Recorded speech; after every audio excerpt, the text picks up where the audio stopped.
Olá pessoal, voltamos aqui mais um bloco aqui com o Bruno Stank. Pablo Araújo. Bruno. Pablo Araújo, é o cara. Ele fala, eu não só escrevi não. É o cara. Bruno, nós começamos uma conversa outro dia atrás aí, né, e na realidade eu sei que eu vou ser xingado por muita gente e nós vamos ser xingados por muita gente. Eu sei disso, mas é o nosso pensamento. E elogiado por alguns.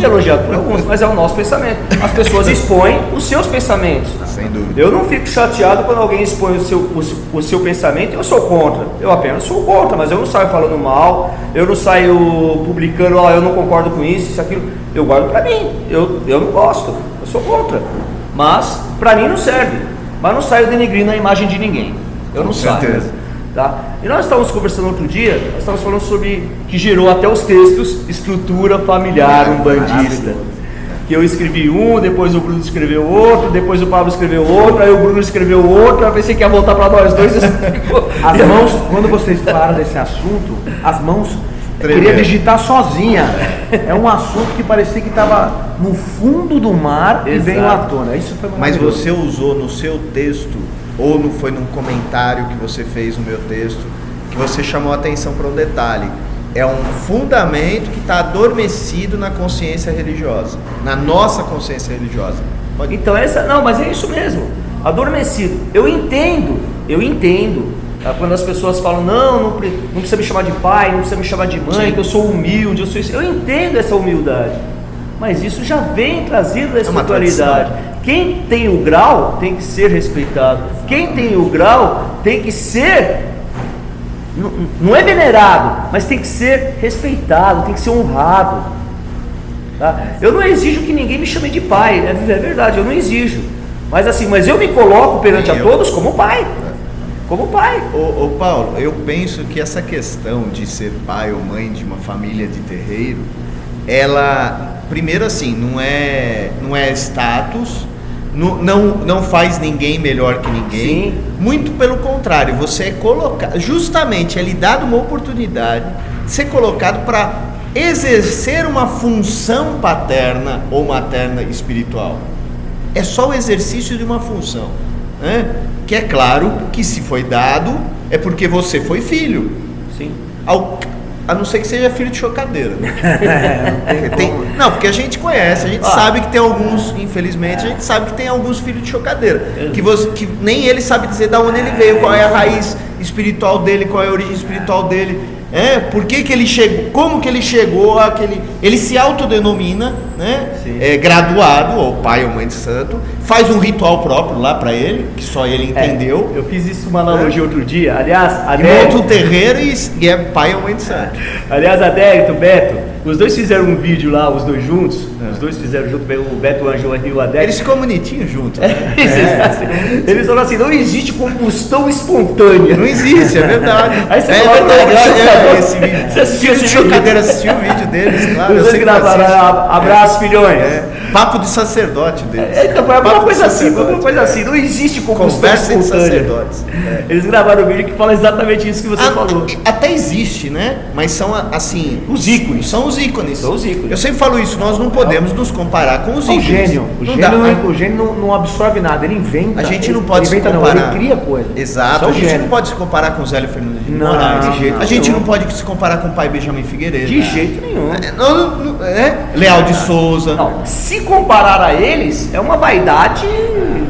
E outros até mais recentes mesmo, pai Durval. Sim, meu avô, eu não me comparo a ele. Mas mesmo Rubens Saraceni. Mas mesmo o meu avô, ele foi procurar a filiação. Sim, claro. Sim, é importante porque a sua origem. Ele foi procurar. Você não nasce do nada. Não é pai, você não é pai sem ser filho. Né? Exatamente, como que você pode ser pai se você nunca foi filho? O pai Rubens mesmo, ele disse para todo mundo que antes dele ter o terreiro, ele chegou a frequentar 2 terreiros.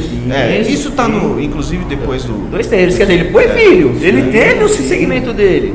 Ele se torna filho do pai Ronaldo Linares depois. Isso, exatamente. Então, quer dizer, a gente não pode imaginar que você tenha nascido do nada. Eu até brinquei, filho de chocadeira. Desculpa se ofender alguém, é uma combustão espontânea, mas é verdade. Porque você vai ver qual é a tradição, qual é a raiz daquela pessoa. Paulinho, eu te conheço. Você é neto de santo, neto biológico também, mas neto de santo do pai Durval, um terreiro com mais de 60 anos de existência, né? Hoje dirigido pela sua mãe. Você tem essa base, essa raiz espiritual, essa família. Você hoje dirige a sua família espiritual, né? E você já formou filhos que saíram da sua casa e formaram as suas famílias espirituais, e isso vai dando prosseguimento. Então, quando eu falo de família de terreiro, que no candomblé fala o quê? Família de axé. Família de axé, né? O sentido é o mesmo, o fundamento é o mesmo, a essência é a mesma. E não é dividir, porque não é porque, poxa, demoramos tanto tempo para unir e agora vem uma ideia separatista. De jeito nenhum, porque a minha família é co-irmã da sua família, que é co-irmã da sua, que na verdade todos nós somos irmãos, porque somos todos filhos de Olorum. Verdade. Existe uma família maior o pai maior. Exato. O pai maior é Deus, é isso. Né? Nós todos somos filhos do mesmo Deus. Só que veja, até um detalhe da gente falar, às vezes fala assim: a Umbanda nunca vai ter um papa. É verdade. Sim. Agora, por que a Umbanda nunca vai ter? Porque isso está na estrutura espiritual dela. Ela é descentralizada. Isso. Descentralizada onde? Nas famílias. Nas famílias. Então as famílias são detentoras do conhecimento, dos fundamentos e das estruturas de fundamento necessárias para atender aquela comunidade religiosa, ou seja, aquela família de terreiro.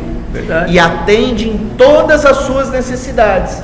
Quem pertence à minha família de terreiro está assistido em todas as suas necessidades. Não porque eu sou o bom, nada disso. É porque eu me apego e me pego minhas forças na minha ancestralidade, naquilo que eu recebi, nos fundamentos de que eu recebi, que foram que meu pai de santo recebeu do pai de santo dele, que recebeu do pai de santo dele. Verdade. E então, quer dizer, é uma tradição. Eu costumo dizer, Paulo, eu não sei nem se eu vou conseguir me fazer entender, mas eu costumo dizer que a força de um terreiro, ela não está nem nos guias. Ela está na tradição que ela carrega. Eu também acho isso. É na porque tradição. Se você quebra a tradição, assim, tem uma frase que eu falo sempre isso, né? Eu honro quem me honra. Exatamente. Eu honro quem me honra. Se você honrar a sua tradição, a sua tradição vai te honrar. É isso. Eu acredito que nós somos o último elo de uma família que começa em Deus. Exatamente. Você tem pontos na Umbanda. Você colocou isso no seu texto até. Que fala, você tem pontos em Umbanda que eu me emociono, porque refere-se a família, né? Seu folha verde se perdeu nas matas, a Jurema achou e acabou de criar. Exatamente. Hoje ele é um grande guerreiro, é filho da Jurema e neto do seu Tupinambá, ou do seu Cobra Coral em algumas casas. Você tem dentro, na minha época, né, eu 23 anos, eu aprendi com o Nilson, em que o Arrancatoco é irmão dos Sete Luas. Se falar daí. Formando uma família espiritual. Sim, que o Tupinambá e a Jurema tinha como filha a Jupira. Assim, e isso é interessante, como o Bruno falou, que a tradição, nós somos o último elo de uma tradição que começa em Deus. Perfeito. Que começa lá em Deus. E o penúltimo elo são os nossos guias. E tem um outro detalhe, a ancestralidade, ela vem no decorrer de centenas e centenas de anos. A família espiritual a qual a gente pertence, que são os nossos ancestrais, que são os guias espirituais que comandam a casa, que fazem parte da família espiritual, eles trazem conhecimentos que são milenares e que vão atender justamente aquela família, aquela necessidade. Claro que tem coisas que atendem de uma forma coletiva, né? Porque a gente recebe as pessoas, a assistência vem no terreiro e eu tenho que segurar o Pablo aqui, senão ele vai embora. Ele foge. Então, que atende às necessidades das pessoas. Agora, isso que eu estou dizendo de atender às necessidades da família, eu estou falando em termos de ritualísticos. Ritualísticos que eu falo de iniciações, né? De graduação. Por que existe a graduação? Justamente por quê? Porque a gente vai absorvendo gradualmente os conceitos, os princípios e os valores daquela família religiosa, que são os conceitos, os princípios, os valores da religião.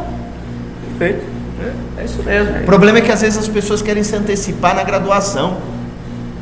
Se pegar a palavra graduação, você vai receber o conhecimento gradualmente, ou seja, você precisa internalizar o conhecimento. E para você internalizar, dependendo da forma que você recebe, você nem consegue internalizar, porque não dá tempo. É verdade. Mas para isso, ó, já aguarda aqui, ó, no próximo bloco, no próximo vídeo, nós vamos falar sobre isso, tá? Legal.